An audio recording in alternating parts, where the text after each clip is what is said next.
बचपन से एक सवाल मेरे दिमाग में घूमता रहता था कि जब हिंदुस्तान में मुस्लिम 100 में से 15% है, इसका मतलब ये है कि मेरी क्लास में, मेरे कॉलेज में हर जगह एटलीस्ट 14% मुस्लिम तो होने चाहिए।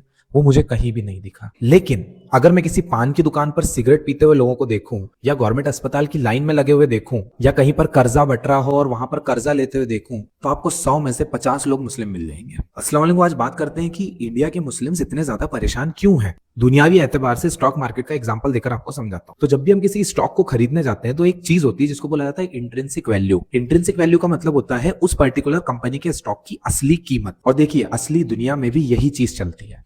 आपकी कीमत होती है अगर आपकी वैल्यू है तो।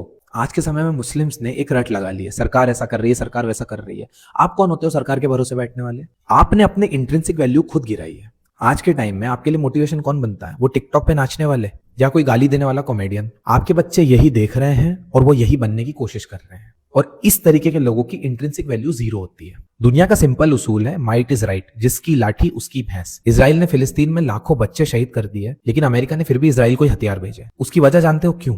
अगर यहूदी ने अमेरिका छोड़ दिया ना, अमेरिका एक साल भी सुपर पावर नहीं रह पाएगा। ये इंट्रिंसिक वैल्यू है यहूदियों की, और उन्होंने बनाई है बुक्स पढ़कर, फाइनेंशियल कंट्रोल हासिल करके, टिकटॉक या इंस्टाग्राम पर रील स्क्रॉल करके नहीं। आप बोलते हो हमको पढ़ने नहीं दिया जाता, हमको सरकारी नौकरी में नहीं जाने दिया जाता। ये वो लोग बोल रहे हैं जिन्होंने अभी तक पेपर भी नहीं निकाला है। अगर 1% चांस मान भी लेके इंटरव्यू में भेदभाव होने वाला है, तो वो इंटरव्यू में होगा ना, पहले पेपर तो निकाल लो। आज इंडिया का यंगेस्ट आईएएस और यंगेस्ट आईपीएस दोनों मुस्लिम है। और देखो, मुसलमान हो तो परेशानी तो आएगी। अल्लाह ताला ने पहले ही फरमाया है कि ये दुनिया तुम्हारे लिए जहन्नम है। तो यहां से जन्नत की उम्मीद अगर तुम रख रहे हो तो तुम बेवकूफ हो। दुनियावी पढ़ाई नहीं भी कर रहे हैं तो कौन सा मदरसे में बैठकर दीनी इल्म हासिल कर रहे हैं? ज्यादातर तो हवारागर्दी करते ही मिलेंगे आपको, बस स्टेटस डालते रहेंगे। अरे क्या होगा स्टेटस डालने से जब तुम्हारी इंट्रिंसिक वैल्यू ही नहीं है? इंट्रिंसिक वैल्यू कैसे बनती है? Shahrukh Khan, doctor APJ Abdul Kalam, कॉलोनल Sophia Qureshi, ये वो एग्जाम्पल है। जब एसआरके की मूवी बॉयकॉट हुई थी, उस समय प्रधानमंत्री को आकर बोलना पड़ा था कि इस तरीके की बातें मत करो। डॉक्टर एपीजे अब्दुल कलाम को अगर आज कोई गाली दे दे तो उसको जेल हो जाएगी। कॉलोनल सोफिया कुरैशी के पीछे एक सिटिंग मिनिस्टर के ऊपर प्रोसीडिंग हुई थी, क्योंकि इनकी इंट्रिंसिक वैल्यू है। आप बोलते हो हमारे घर तोड़ दिए, हमारे घर तोड़ दिए।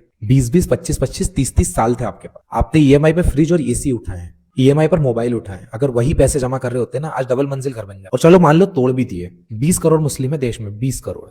अगर 10 करोड़ 100 रुपए भी देंगे ना साल के, 1000 करोड़ बनता है। जितने सरकार तोड़ नहीं रही ना, उससे 10 गुना घर बनाया जा सकता। और सिर्फ मुसलमान की क्यों, हुजूर सल्लल्लाहु अलैहि वसल्लम को अल्लाह ताला ने रहमत बनाकर भेजा, सिर्फ मुसलमानों पर नहीं, सब पर। बहुत सारे नॉन मुस्लिम्स के भी घर टूट रहे हैं। आपको तो एक जरिया बनना चाहिए उनके भी घर बनाने के। इन शॉर्ट बोलूं तो आपको लग गई है दुनिया की मोहब्बत। अब अगर आईफोन नहीं होगा, एक कार नहीं होगी, एक बड़ा सा फ्रिज नहीं होगा, काम तो चलने से रहा।